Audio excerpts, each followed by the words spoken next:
Hello dear students, मैं DM Sharma एक बार फिर से आप सभी का स्वागत करता हूं मेरे यूट्यूब चैनल आदित्य एजुकेशन पर। फ्रेंड्स, हम एक मिशन पर हैं, मिशन मार्च 2023, यानी कि मार्च 2023 में जो बोर्ड एग्जाम होने वाली है, उस एग्जाम के लिए हम ऐसे स्टूडेंट्स की हेल्प कर रहे हैं जिन्होंने पूरे साल पढ़ाई नहीं की है और अब बचे हुए समय में वो एटलीस्ट पासिंग मार्क्स ला सके ताकि उनका साल बर्बाद ना हो। तो अकाउंटेंसी सब्जेक्ट में वो पासिंग मार्क्स कैसे ला सकते हैं, उसके लिए हमने section B and section E को फोकस किया है। सेक्शन ई में कंपनी फाइनल अकाउंट का जो 11 मार्क्स का सम आता है, उसके लिए ऑलरेडी मैंने 3 वीडियोस अपलोड कर दिए हैं, जिसका लिंक मैं डिस्क्रिप्शन बॉक्स में दे दूंगा। आपने अगर कंपनी फाइनल अकाउंट्स अच्छे से प्रिपेयर नहीं किया है तो मेरे तीनों वीडियोस आप देखिए। आपको श्योरिटी देता हूं कि तीनों वीडियो अच्छे से देखने और समझने के बाद आपके 11 मार्क्स रिजर्व हो जाएंगे। अब 11 मार्क्स के बाद हम सेक्शन डी पर आते हैं, जो कि 16 मार्क्स में पूछा जाता है। सेक्शन डी में टोटल 4 सम्स पूछे जाते हैं और हर एक सम 4 मार्क का होता है, यानी 4 4 16 मार्क का सेक्शन डी है और बेहद आसान है। सेक्शन डी में टोटल 4 चैप्टर्स के सम पूछे जाते हैं, जिसमें से फर्स्ट पार्ट 1 से गुडविल, सेकंड पार्ट 2 से analysis of financial statement, third part 2 से ही accounting ratio and fourth part 2 से ही cash flow statements. So friends, चारों चैप्टर काफी आसान है और चारों पर अगर थोड़ा सा फोकस किया जाए तो इजीली हम 16 मार्क्स यहां कवर कर सकते हैं। तो इन चारों में से आज मैं आपको सिखाने वाला हूं कैश फ्लो स्टेटमेंट, जो काफी इजी है। वीडियो को शुरू से लास्ट तक जरूर देखिएगा, आपको सब कुछ अच्छे से समझ आ जाएगा। फ्रेंड्स, अगर अभी तक आपने हमारा चैनल सब्सक्राइब नहीं किया है तो प्लीज इसे सब्सक्राइब करें, अपने फ्रेंड्स को भी शेयर करिए ताकि आपके दोस्तों को भी बेनिफिट मिल सके। तो फ्रेंड्स, बिना टाइम वेस्ट किए चलिए स्टार्ट करते हैं cash flow statement. Elements of accountancy part 2 chapter number 6 cash flow statement. Friends, first of all हम जानेंगे कि कैश फ्लो होता क्या है। तो कैश फ्लो की मीनिंग में हम कह सकते हैं there are 2 types of cash flows, A cash inflow and B cash outflow. A transaction due to which cash और cash equivalent increases is known as cash inflow, and a transaction due to which cash or cash equivalent decreases is known as cash outflow. Friends, इस पूरी define में एक महत्वपूर्ण question निकल के आता है, जो कि सेक्शन बी में बार बार पूछा गया है, व्हाट इज कैश इक्विवेलेंट। तो उसके आंसर में आप लिख सकते हैं cash equivalent includes the following. Number 1, highly liquid short-term investments. Number 2, such investments which can be quickly and with accurate estimated price convertible into cash. And third, the investment in which the risk of changes in the price is very rare. Example, government securities.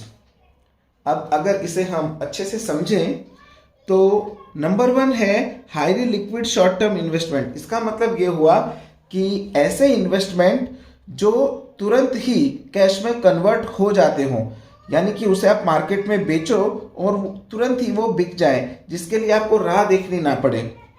Second है सच investment which can be quickly and with accurate estimated price convertible into cash, यानी कुछ ऐसे investments होते हैं जिनको आप कभी भी कैश में कन्वर्ट कर सकते हैं और उनका प्राइस आप ऑलरेडी एस्टिमेट कर सकते हैं और वो प्राइस एकदम एक्यूरेट रहता है। जैसे कि गोल्ड है, सोना, आप आज उसको बेचने जाओगे तो आपको पता है कि सोने का आज का भाव क्या है, तो उस एक्यूरेट प्राइस से आप उसको जब चाहे तब कैश में कन्वर्ट कर सकते हैं। एंड थर्ड है ऐसे इन्वेस्टमेंट जिसमें प्राइस के चेंज होने का या प्राइस के बदल जाने का जो रिस्क है वो काफ़ी कम हो, जैसे कि गवर्नमेंट सिक्योरिटीज, तो इन तीनों को आप कैश इक्विवेलेंट कहेंगे। तो फ्रेंड्स, अब हम हमारा चैप्टर स्टार्ट करेंगे कैश फ्लो स्टेटमेंट, जिसमें 3 टाइप की एक्टिविटीज देखने को मिलती हैं। Number 1 operating activity, number 2 investing activity and number 3 financing activity. इन तीनों में से आपको एग्जाम में 2 सम पूछे जाते हैं और दोनों एक दूसरे के और में होते हैं। तो आप इन तीनों में से कोई भी 2 एक्टिविटी अगर अच्छे से कर लेते हैं तो आप आसानी से ये 4 मार्क्स हासिल कर सकते हैं। तो फ्रेंड्स, आज हम सीखेंगे ऑपरेटिंग एक्टिविटी। तो पहले हम इसका मीनिंग जान लेते हैं। Operating activity means main activities of business to earn income which are neither investing activities nor financing activities.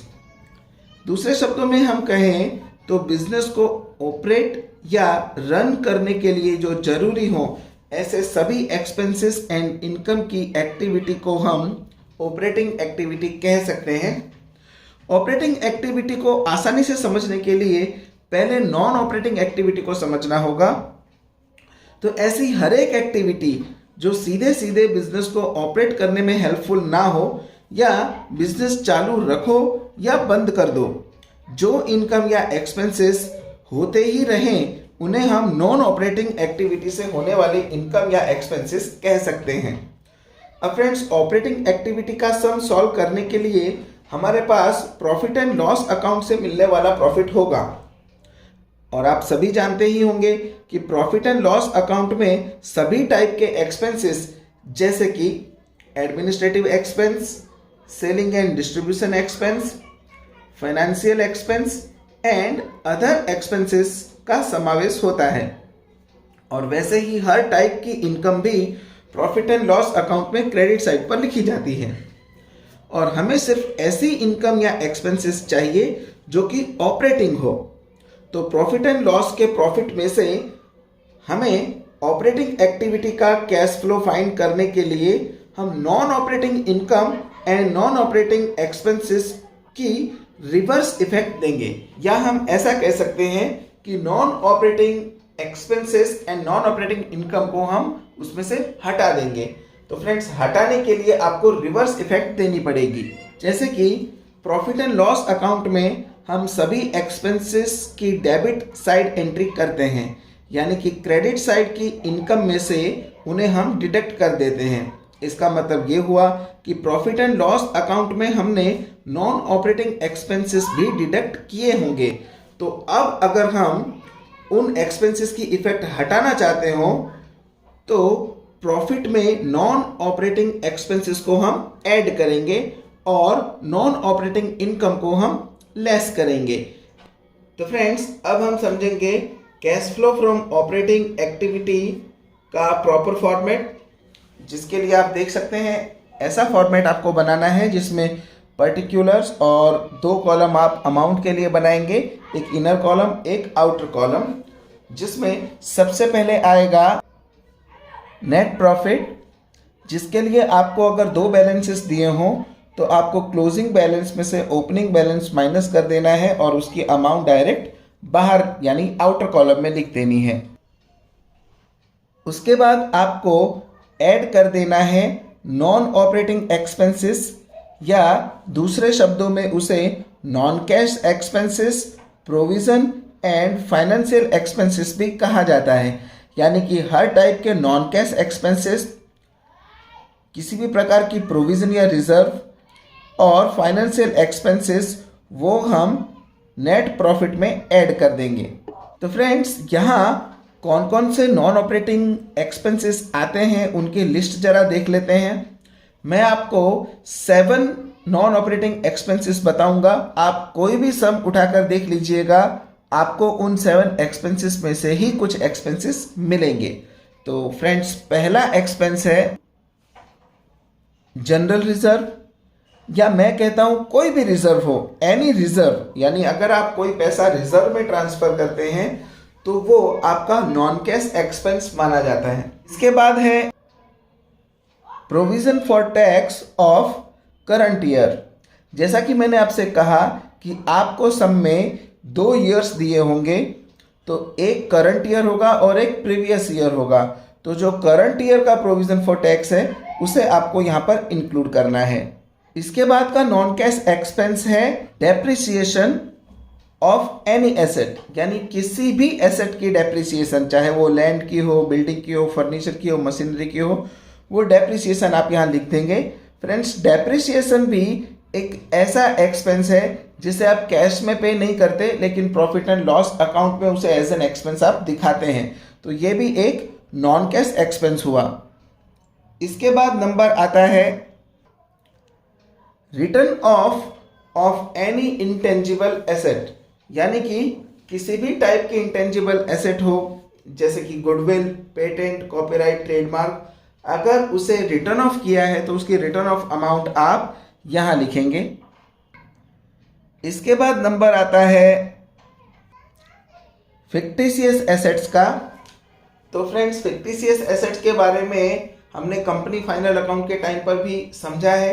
एक बार फिर से मैं आपको फिक्टिशियस एसेट्स में कौन कौन से एक्सपेंसेस आते हैं या कौन कौन सी एसेट्स आती हैं उसके एग्जाम्पल दे देता हूं। तो friends, debenture discount, preliminary expenses, advertisement campaign expenses and research and development expenses, तो ये सभी फिक्टिशियस एसेट्स में आते हैं। अगर इनके लिए कोई अमाउंट रिटर्न ऑफ की होगी तो वो भी इसी ग्रुप में आएगी। इसके बाद नंबर आता है प्रपोज्ड डिविडेंड का, यानी इस साल हम जो डिविडेंड डिक्लेयर करने वाले हैं वो प्रपोज्ड डिविडेंड हम यहां लिखेंगे। और एट लास्ट नंबर आता है फाइनेंशियल एक्सपेंसेस का, जिसमें एनी पेड इंटरेस्ट, यानी किसी भी प्रकार का पेड इंटरेस्ट आपको यहां लिखना है। तो फ्रेंड्स, आपको ये सातों सात एक्सपेंसेस को अच्छे से समझ लेना है, याद रख लेना है। सम सॉल्व करते समय अगर इनमें से आपको कोई भी एक्सपेंस मिले तो आपको उसे यहाँ नॉन ऑपरेटिंग एक्सपेंस में डाल देना है। उसके बाद फ्रेंड्स, हम इन सभी एक्सपेंसेस का टोटल करेंगे और उस टोटल को आउटर कॉलम में जाने देंगे। और अब आउटर कॉलम में जो आपका नेट प्रॉफिट था, उस नेट प्रॉफिट की अमाउंट को इस अमाउंट के साथ ऐड करके उसका टोटल हम यहां लिखेंगे।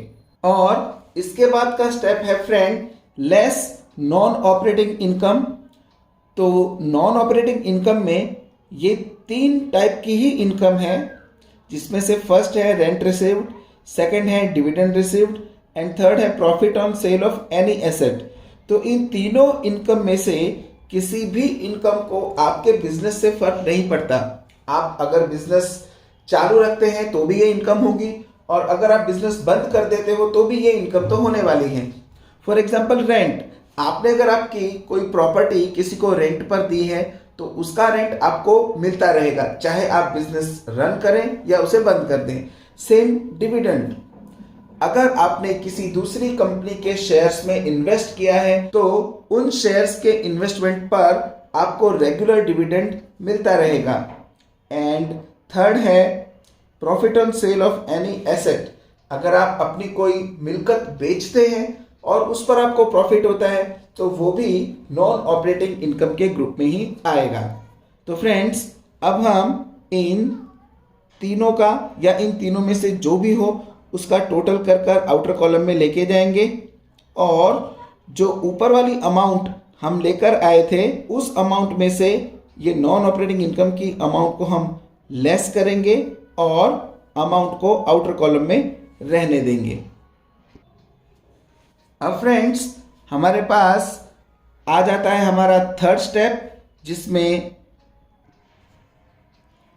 Loss due to current assets and current liability हम ऐड करेंगे। तो फ्रेंड्स, करंट एसेट से आपको लॉस कब होगा? जब आपकी करंट एसेट की वैल्यू डिक्रीज होगी।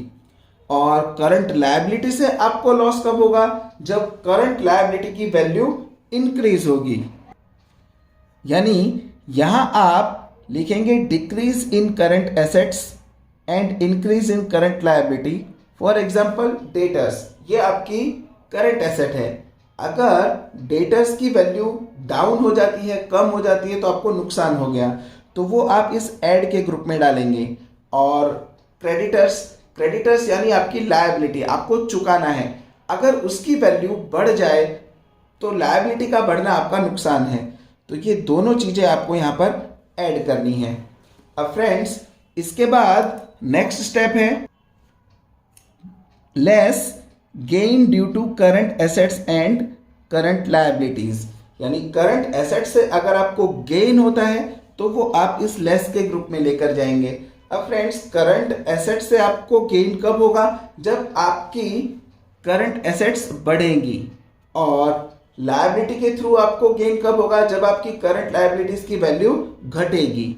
यानी कि यहां पर आएंगे increase in current assets and decrease in current liabilities.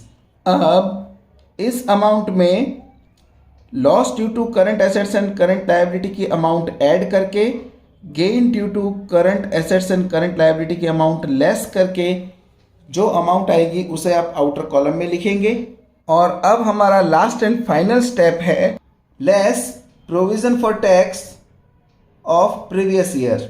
यानी कि आपको दो टाइप के ईयर्स दिए रहते हैं, जिसमें करंट ईयर का जो प्रोविजन फॉर टैक्स है वो हम हमारे फर्स्ट स्टेप जो कि नॉन ऑपरेटिंग या नॉन कैश एक्सपेंसेस है उसमें लिख देते हैं, और जो प्रीवियस ईयर का प्रोविजन फॉर टैक्स है वो हम लास्ट में लेस कर देते हैं। तो फ्रेंड्स, अब इस फाइनल अमाउंट में से जब आप provision for tax of previous year minus करते हैं तो आपको जो कैश फ्लो मिलता है वो आपका फाइनल आंसर है।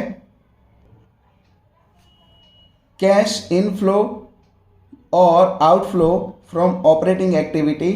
अगर आपका ये फाइनल आंसर प्लस में आता है तो आप लिखेंगे cash inflow from operating activity, और अगर आपका ये फाइनल आंसर माइनस में आता है तो आप लिखेंगे cash outflow from operating activity.